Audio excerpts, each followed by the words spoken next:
ওই করিমগঞ্জ তারাইলের একলা এমপি আছে সুন্নু ভাই কইতাছে মাননীয় স্পিকার এই যে একটা লোক সব হিসাব দিলায় আমরা ইজ্জত থাকে না টাকার হিসাব দেও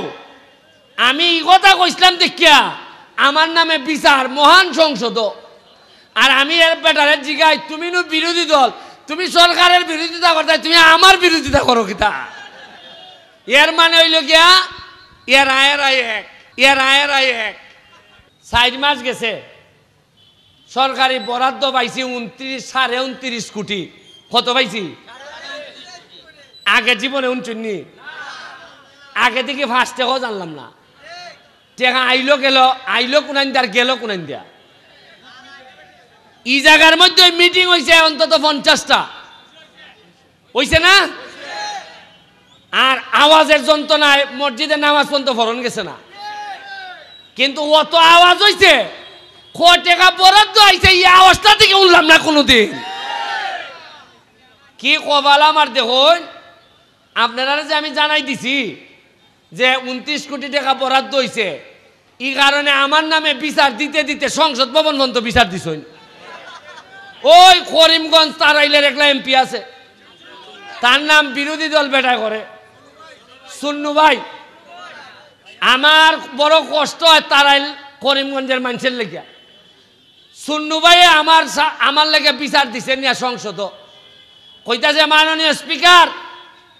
এই যে একটা লোক সব হিসাব দিলায় আমরা ইজ্জত থাকে না আমি জীবনে ভাই উনছি না আপনারা টেকা আপনারা কইতাছি আমি ভাই ই টেকা আপনারা আইছে আপনারা আমারে কইতা কেমনে খরচ করছো জানাও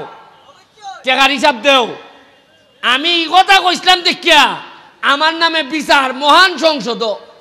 আর আমি এর বেটারে জিগাই তুমি নো বিরোধী দল তুমি সরকারের বিরোধিতা করতে তুমি আমার বিরোধিতা করো কিতা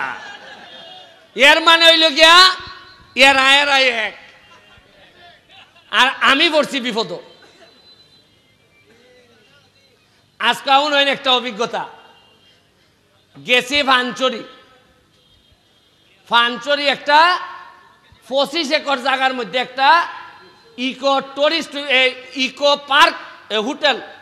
এই ইকো রিসোর্ট হইবার কথা 18 সালে ইটার লেগে বরাদ্দ হয়েছে 1 কোটি টাকা কত হয়েছে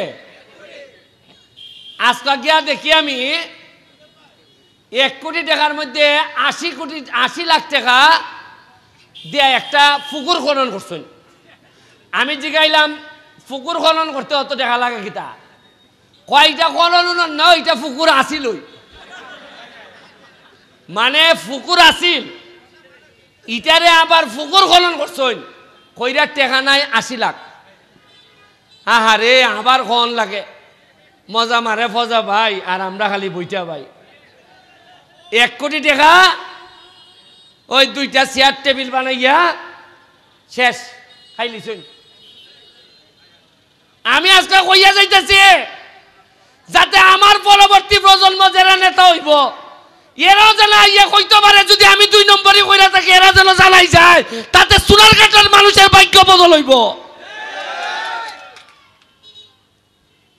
এটা কিতা একটা মানুষে কয় টাকা খায় 40-এর বড়ই কোলেস্টেরলের ওষুধ লাগে রসুবা ভাই 10 নি এরবারে ঠান্ডা লাগলে লাগে হইল কি আপনার মন্টিলুকাস লাগেনি আর নাইলে ইনহেলার 3 খান জিনিস লইয়া যাওন গে লাগে ইনহেলার মন্টিলুকাস 10 আর হইল কি রসুবা 10 ইলাইন লইয়া যাওন গে লাগে অথচ এই 3 খান ওষুধ কিনতে গিয়া এ পুরা এলাকা বেচেলায় তবে একটা ঘোষণা আপনারা দিয়া যায়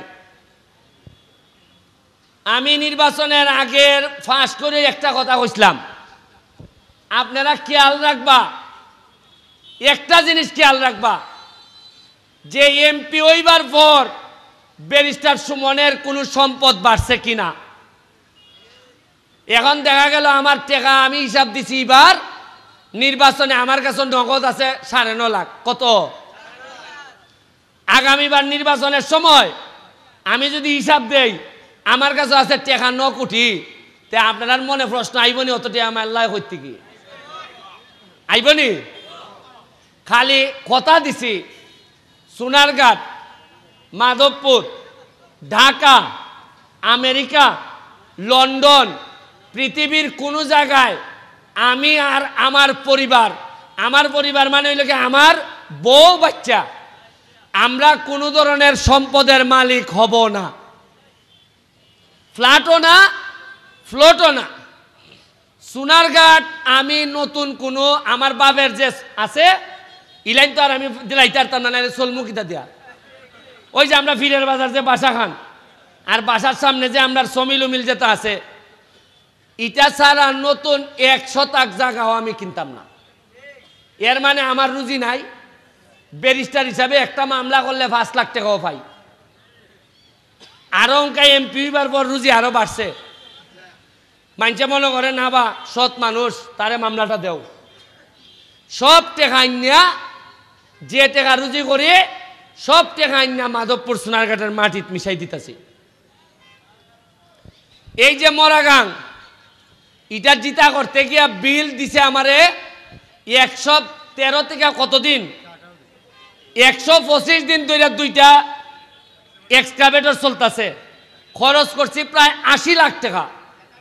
81 লাখ। এর মধ্যে সরকার থেকে পিআই এর মাধ্যমে বরাদ্দ পাইছি 9 লাখ অনলি। তাও আবার 9 লাখ হইল গিয়া একটা কিতাকরণ লাগবো, ফাঁকা এই কিতাকর রাস্তার যে গাইডওয়াল,